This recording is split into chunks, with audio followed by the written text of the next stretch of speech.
नमस्कार बच्चों, आज हम क्लास 10th के एक बहुत ही महत्वपूर्ण चैप्टर रियल नंबर्स के बारे में आपको बताएंगे। रियल नंबर्स क्या होते हैं, ये पढ़ने से पहले मैं आपको कुछ नंबर्स के बारे में बताऊंगा। सबसे पहले है प्राकृत संख्याएं। प्राकृत संख्याएं क्या होती हैं? ऐसी संख्याएं जो 1 से शुरू होती हैं और फिर अनंत तक जाती है, वे प्राकृत संख्याएं कहलाती हैं, यानी कि नेचुरल नंबर्स हैं। दूसरा हमारा है प्राकृत संख्याओं के बाद में आता है पूर्ण संख्याएं। अगर प्राकृत संख्याओं में हम शून्य को भी शामिल कर लें तो वे पूर्ण संख्याएं बन जाती हैं। पूर्ण संख्याएं 0, 1, 2, 3 और अनंत तक, ये पूर्ण संख्या कहलाती हैं। इसके बाद में हमारे तीसरे नंबर की संख्याएं आती हैं, वो है पूर्णांक।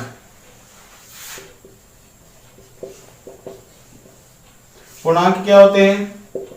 अगर शून्य से पहले की संख्याएं यानी ऋणात्मक संख्याएं और धनात्मक संख्याएं दोनों को मिला दिया जाए तो पूर्णांक बन जाते हैं, इंटीजर्स बन जाते हैं, जिसे अपन i से रिप्रेजेंट करते हैं।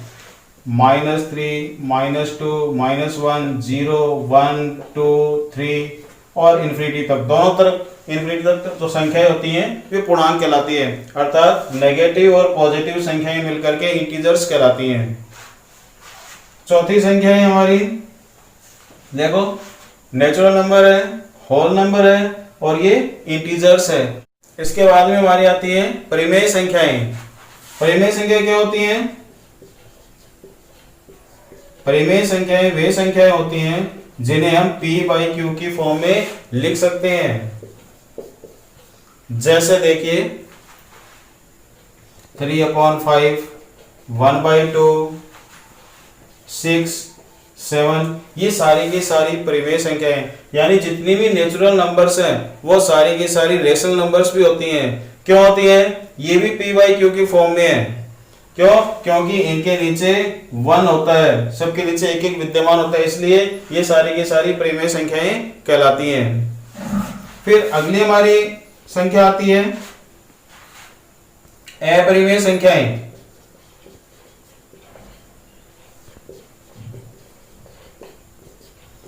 अपरिमेय संख्या क्या होती हैं? जिन्हें हम p/q की फॉर्म में नहीं लिख सकते हैं। जैसे √3, √5, √6, √7, इस प्रकार की जो संख्याएं हैं उन्हें अपरिमेय संख्याएं कहते हैं। अब देखिए इन संख्याओं के बाद में आगे की बात। जब हम परिमेय और अपरिमेय यानी रेशनल और इरेशनल नंबर दोनों को अगर मिला दें तो वे संख्याएं मिलकर के रियल नंबर्स कहलाते हैं, यानी वास्तविक संख्याएं बन जाती है। तो देखिए परिमेय प्लस अपरिमेय, ये दोनों मिलकर के वास्तविक संख्याएं कहलाती है। और आज अपन इसी वास्तविक संख्याओं के बारे में पढ़ने वाले हैं। समझ में आ गया वास्तविक संख्याएं क्या होती हैं? यानी रियल नंबर्स होते हैं, रेशनल प्लस इरेशनल नंबर दोनों मिलकर के रियल नंबर होते हैं। वास्तविक संख्या होती है यानी जितनी भी natural number, whole number, integers, real है और फिर ये सारी की सारी क्या मिल जाती है तो क्या बन जाती है? रियल नंबर्स बन जाती हैं। तो देखो रियल नंबर्स पढ़ने के लिए अभी अपने को कुछ और भी सीखना होगा। उसके लिए मैं आपको एक और चीज बताता हूं जिसे अपन बोलते हैं यूक्लिड की विभाजन प्रमेयिका।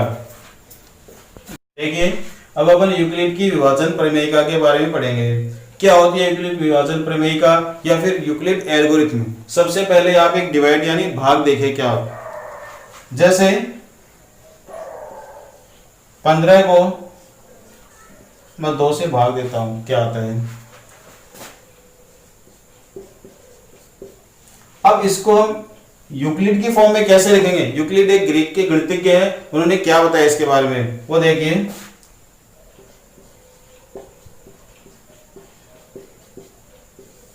15 = 2 × 7 + 1, यानी कि इसको लिखेंगे कैसे? इसे बोलते हैं भाज्य संख्या।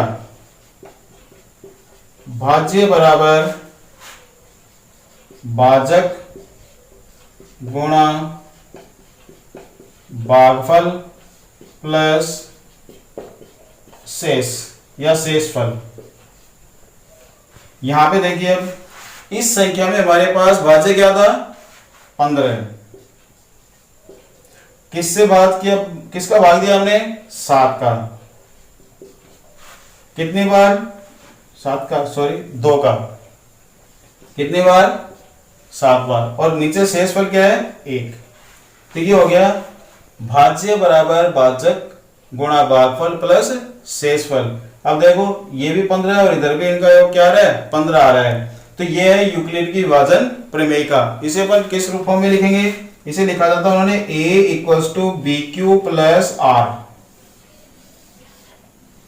a बराबर बी क्यू प्लस आर, जहां पर a कोई पूर्णांक है जिसे अपन भाज्य से रिप्रेजेंट करते हैं, भाज्य कहते हैं। b क्या है भाजक है, q भागफल और r शेषफल। और r की वैल्यू क्या होती है यहाँ पे,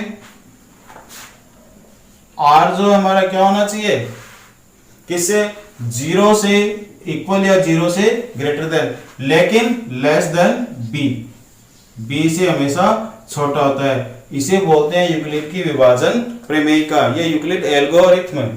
समझ में आया। अब हम अगले वीडियो में आरबीएससी बोर्ड क्लास 10 की एक्सरसाइज 2.1 के कुछ क्वेश्चंस सॉल्व करेंगे। धन्यवाद।